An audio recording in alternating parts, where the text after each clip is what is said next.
Payong adlaw katawhan sa Dios sa Archdiocese sa Osamis, ingon man usab katawhan sa Diocese sa Pagadian. Akong timbaya sa mga mag-uuma ug mga mananagat. Ako diayeng ipahibalo nga karong adlaw Pitsa 28 mao ang kapistahan ni Saint Irenaeus. O karon gamiton ang pula kay piyesta man sa pagkamartir ni Saint Irenaeus. O karon pong adlaw mohimo ako og confirmation ngadto sa parokya sa Concepcion. Dunay usa ka barangay nga among adtuan ni Father Jesse Langgam sa konfirmasyon nga pagahimuon didto na ng lugara. Siya ang mugiya kanako. Busa sayo ako nga muadto ani akong paningkamutan nga makaabot ako ngadto sa sayo usab nga kabuntagon. O kining ugma Pitsa 29 piyesta usab sa ni San Pedro San Pablo, labi na gayud piyesta dinna sa Lamitan City, Basilan. O ingon man usab dunay piyesta diya sa Pagadian nga ang ilang ang patron mao si San Pedro. Ang kini si Saint Irenaeus karong adlaw nga atong gisaulog, ang iyang pangalan nagpaila nga kini malinawon. Irenaeus means peaceful in Greek, and he was probably born at Smyrna, now known as Turkey, about the year 130. Died at Lyons, France, on the year 200 AD. A pupil of Saint Polycarp, he became a presbyter and bishop of Lyons, the principal city of Gaul. Among the first theologians of the Western Church, Irenaeus was with the group that first brought Christianity to Lyons, France, where he became the second bishop. He refuted Gnosticism and further developed the theology of the Incarnation. Noted for his fidelity to apostolic tradition, known mainly from his writings against heresies and the presentation of the apostolic preaching that explain and defend the apostolic tradition. He also pleaded with the Pope for patience with heretics and schismatics in the interests of church unity. Mao kini ang kinabuhi ni Saint Irenaeus, usa ka obispo ug martir. Ang ato karong ebanghelyo atong kutluon sumala sa ebanghelyo ni San Mateo. Si Jesus milugsong sa bungtod ug misunod kaniya ang bagang panahon sa katawhan. Unya may usa ka sanlahon nga miduol kaniya. Miluhod sa iyang atubangan ug miingon, "Sir, kung buot ka, mahimo mo ang pag-ayo kanako." Gihikap siya ni Jesus ug giingnan, "Buot ko, mamaayo ka." Ug diha naayo siya. Unya mingon si Jesus kaniya, "Pamati, ayaw isugilon kini kang bisan kinsa, kundili adtua dayon ang pari og pagpahiling kaniya." Unya paghalad sumala sa gisugo ni Moises aron ang tanan may balo nga naayo kana. Ebanghelyo sa tong Ginoo, daygon ikaw o Kristo. Nindot kay atong ebanghelyo ron ba?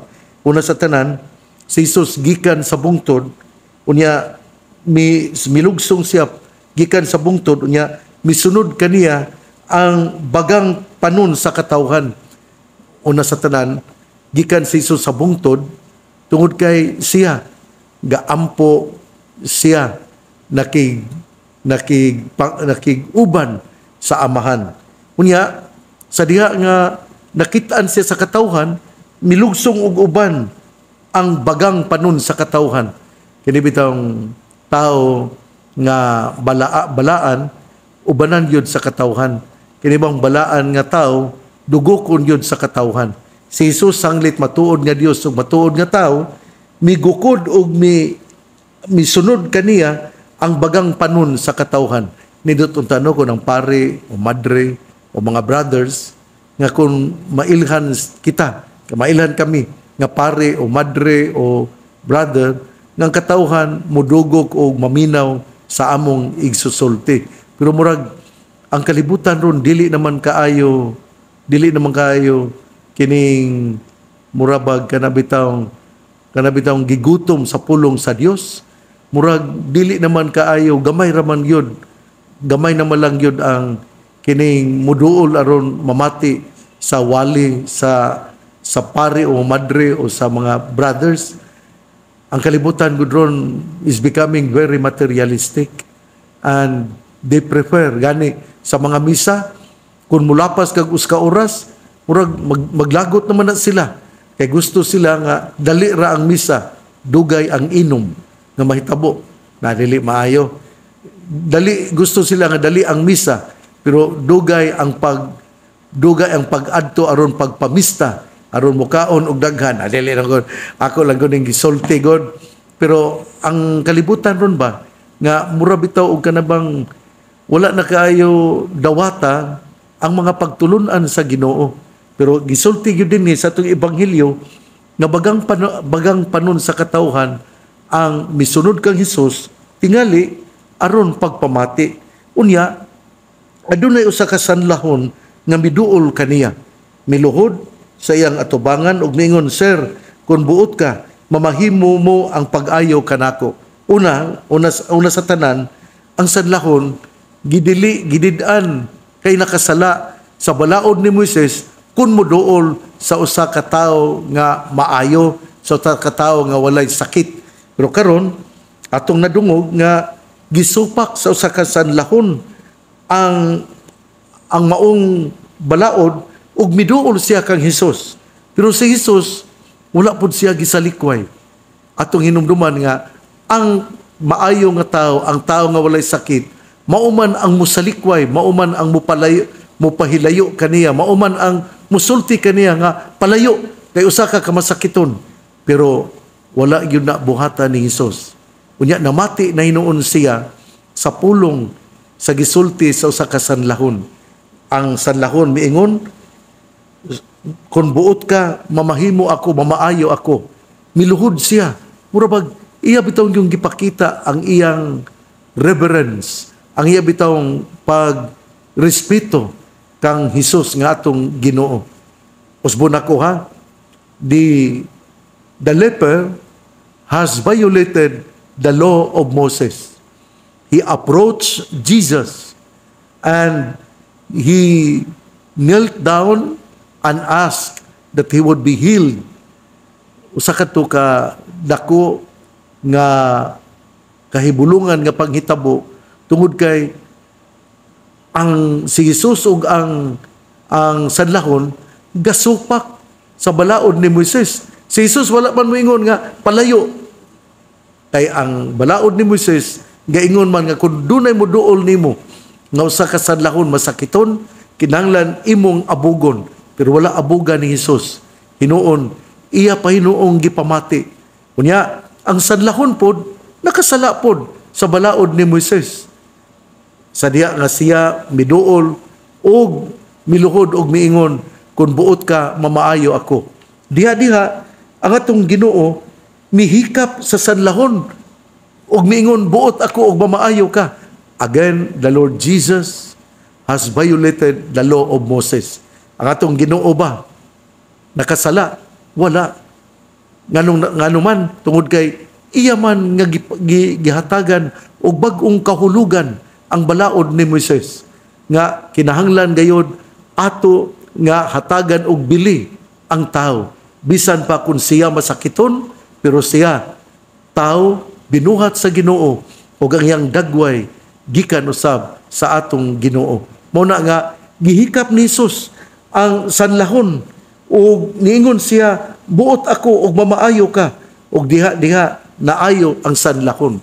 Atong mahinumduman no sa karaang testamento nga ang sanlahon doon na po'y mga sanlahon sa panahon sa karaang testamento. Gani ang igsuon ni Moises nga si Miriam nasakit man sa sanla ngano man tungod kay siya wala man siya mo respeto ni Moises. Si Gehazi pod kining dunay sanla tungod kay namakak man siya ngadto ni Elisha, og si Uzziah gisanla pod tungod kay siya nangawat man sa mga butang sa pari. Mao ni nga kining usa gyud ka disturbo kung ang tao kanang bakakon, walay respeto, kung ang tao dili mo ila nga ang ato nga kinabuhi gikan sa Ginoo. Gidisrespect si Miriam, iyang isuon, midisrespect ni Moises ang iyang magulang o uban pa. Unya dinhi sa tong ebanghelyo lagi, aduna lagi sanlahon unya nangayo og pakitabang ni Hesus, unya gihikap ni Hesus. Kini bang touch ba? Kini paghikap. Daghang yung kining istorya gyud nga kung muhikap nagali si Hesus, mamaayo ka. Mo man bitaw nga kita nga mga Katoliko, muhikap pud ta sa larawan pero wa na magpasabot nga gihimo nato nga Dios ang maong larawan. Kini yung mga kamura may gasulti ba? Kamong mga laig tinuhuan, kamura may gasulti nga among gihimo og kining Ginoo ang larawan. Inyo ra man ang una-una. Amo nga girespetuhan ang larawan kay gapahinumdum kini nga adunay tao nga balaan nga nakasulod sa langit ug pinangga sa Ginoo, ug kami muingon iampo usab kami aron mamahimo kaming balaan, aron kami mamaayo tungod kay ang pangamuyo sa tao nga balaan dunggon sa Ginoo. Kamo nga dili mo tuo ana, labi na kay mga laing relihiyon, depende ra na ninyo. Pero wala mo'y healing touch. Kaya nga man yun nga, kaning mga uban nga relihiyon, mo abot gali ang ilang amiga, magbiso-biso, maginaksanay. Nga naman, kay ang gakos God, kining makahatag manggod o kainit o kalipay. Sama po sa paghikap nato sa larawan sa usa ka santos, nga wala nato ilha nga mipuli sa Ginoo, pero atong girespetuhan tungod kay siya kining balaan o siya magampo kanato og dunggon sa Ginoo ang iyang pangamuyo. Parita ro retrato sa imong papa nga kanang namatay na. Nya na ang imong retrato sa imong papa imo din ang tunob-tunoban. Na dili na maayo unsa man kang klase sa pagkaanak. Mao ni ang para ba ni mga kuan ba, mga laing tinuhuan nga kining mudaot yun sa mga Katoliko nga muhikap sa santos nga wala man namo buhatang Dios, amo nang giampo tungod kay kami miila nga siya nakasulod sa langit ug nangaliw po kami nga ang iyang pangamuyo sanglit ang pangamuyo sa balaan dunggon man nihangyo kami nga siya moampo kanamo. Lagi akong sulti mao nga kung naay retrato sa imong papa, imo din ang tunob-tunoban. Na di ba na nimo tunob-tunoban tungod kay imong girespeto, imong giatagan og kining dako nga balyo ang panagway sa imong amahan. Pero kung wala kay tuo ana, kining kuan kanang dili ka mo tuo bahin sa ilang respeto, at tunob-tunobi na oy ang retrato sa imong papa, tunob-tunobi ang retrato sa imong mama, kay dili ka man mo tuo bahin sa paghikap sa santos. Alang ni sa mga walay pagtuo ha sa balaan nga mga santos, latunob-tunobi na ang imahe o retrato sa inyong inahan, retrato sa inyong amahan. Nindot yun kaayo ang kinaiya ni Jesus. Unya sa katapusan, giingnan siya, ayaw nag-ipinugilon sa tanan ha, adto hinuon sa pare, o pahiling kaniya kay siya ang mahibalo o musulti nga ikaw na ayaw na. Ang pare good, sa karaang testamento o sa bagong testamento, mauman sa karaang testamento, mauman ang mupahibalo nga ikaw naayo na. Ang pare mo'y konsultahon kung ikaw naayo na ba sa imong sakit. Sa ato po nga pagpamalandong, ang pare atong duolon aron kita musugid sa atong mga sala o kita sultihan nga kita giayo sa atong Ginoo, nga kita gipasaylo sa atong mga kalapasan. Nindot unta kayo ninyo kung maog yun na ang atong mahinumduman. Ang mayong balita, ang maong pulong ni Jesus, ang ayang pamation, pamalandungan, ug paningkamutan nga mapuy-an. Bulahan ang tao nga namati sa pulong sa Ginoo. Sama siya sa kahoy nga gitanom, daplin sa usa ka sapa, kansang dahon dili gayud malaya. Tempo sa timbunga, siya mamunga. Igsuon, ugma na usab. Akong pasalamatan ni Eva Campos ug sa tanan nga mga opisyalis din nga sa Carmen Annex sa inahan sa kanunayng panabang nga atong gisaulog kagahapon ang ilang kapistahan. Ako pong pasalamat sa ato nga barangay captain, si Honorable Kanumay, sa maong barangay. Salamat usab. O ako pong pasalamat sa mga mitambayayong o miapil sa nobina sa akong amahan dina sa Sugbo, sa Kinasangan, Cebu City. Salamat kaayo sa inyong pagduyog sa nobina aron pagampo sa pahulay nga dayon sa akong amahan. Bisan kun 41 na katuig ang milabay, ako gyud na pirmi nga hinumduman ang akong amahan sa akong mga misa.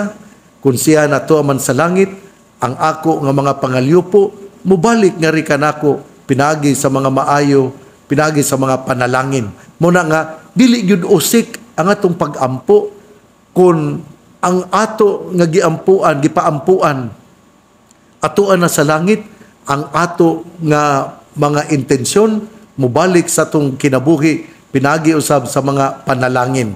Dili man mo tuo ani ang mga laing tinuhuan, ikaw nga namati nako nga Katoliko, tuohi yun ni nga kung ikaw magpamisa pero kay ang imong gipamisahan tuan na sa langit, ang epekto ana sa imong kinabuhi o mamahimo ganang pinaagi ni ana ikaw panalanginan sa Ginoo. Ako po nga pasalamat sa ato nga mitambong niadtong Doping Catechetical Enhancement Program nga gihimo didto sa Corieso Seminary, Santa Filomena de Polog City, gikan sa Hunyo 25 hangtod sa Hunyo 27. Salamat kaayo sa mi-attender sa mao nga panahon sa mao nga event. Salamat kaayo. Ang pangaliya sa Mga Birhen Maria nga gisangpit sa mga misamisnon nga birhen sa kuta, ang Ginoo magapanalangin kanatong tanan. Sa ngalan samahan sa Anak ug sa Espiritu Santo. Amen. Usbon ko ha, Hulyo 2 mao ang installation isip pagkakura paroko ni Father Quincy Jones Ondona didto sa Concepcion. Unya kay si Father JC Langgam mo eskwela man aron siya mamahimong professor dina sa St. Mary's Theologate. Mo adto siya sa Manila, mo eskwela. Unya sa Hulyo 3 mauna usab sa Hulyo 2 installation ni Father Quincy Jones Ondona alas 10 sa buntag dito sa Concepcion. O sa Hulyo 3 mao ang symposium about divorce nga hatagan og pamalandong ni ex-Justice Ascuna. Unya sa ang CBCP usab magahimo usab sa tinuig nga panagtapok sa mga obispuhan sa Pilipinas, Catholic Bishops Conference of the Philippines, gikan sa Hulyo 1 hangtod sa Hulyo 8. Murag ma-absent yung ganing 1 hangtod sa 3 o 4 mga pero dili maayo, pero saon man tawag man sa pastoral ug ako yun nga buhaton usa ang ako nga obligasyon. Unya moapil ko sa meeting, mulakaw ko sa Hulyo 3 aron moapil ko sa meeting gikan sa pitsa 4 hangtod sa pitsa 8. Unya hinaot nga kini mo giya gayud kanato sa atong pagkiglambigit o pagkigsuod sa atong Ginoo. Usbon ko, salamat sa mga kaparian nga mi-sponsor sa drama nga mihatag og financial assistance aron atong mahatag ang stipend honorarium sa ato nga mga artista nga gikan sa siyudad sa Sugbo, gikan sa Cebu nga mohatag sa dula, mohatag sa drama nga naguluhan kun wala ka na, nagisulat ni Melvin Leeson o gihatagan sa direksyon ni Director Algin Abakita. So magkita kita sa Hulyo 13 2024 dina sa Wellness Park. Akong hagiton, akong agnihon ug ako nga sultian ko kamo ang nasa kabukiran dinha sa Tunggo, dinha sa uban nga mga kabarayuhan sa Katipunan, dinha sa Sinakaban, dinha usab sa Don Victoriano, dinha usab sa Pagadian, dinha sa Mulabi, dinha usab sa Mahayag, dinha usab sa Maranding, dinha usab sa mga kasikbit nga mga probinsya dinhi sa Misamis Occidental. Ako ding pasalamat niadtong Martes daghan kayo ang taga Bukidnon nga miduaw sa Birhen sa Kuta. Ila gunong nasinati ug ilang nadungog ang pagkamilagrosa sa Birhen sa Kuta. Muna nga daghan gyud kaayo, daghan nga mga bisita unya didto pud sila nangaon pamahaw didto sa nagbalon in town sila, dito sila nangaon sa kuta. Busa atong hugupan ang Birhen sa Kuta. Daghan kayo ang taga Davao, taga Cagayan de Oro, dinausab sa Bukidnon nga moangi mo bisita sa Birhen sa Kuta. Kung ikaw nagmasakiton, duula si Mama Mary ang Birhen sa Kuta. Hangyo siya nga moampo kanimo. Kung ikaw nagmalipayon kay birthday, dagkot og kandila. Sultii si Mama Mary nga ipadayon ang iyang pangamuyo alang kanimo. Kung ikaw adunay lakaw kay mulangyaw, duula si Mama Mary ug sultihi siya nga banalanginan ang imong paglakaw nga ikaw giyahan ug protektahan aron maayo ang imo nga paglawig. Padayon kita nga magampo kay ang pagampo mo'y mulig-on kanato aron nga kita makalawig sa tarong nga kinabuhi padulong sa gingharian. God bless, mabuhay tayong lahat.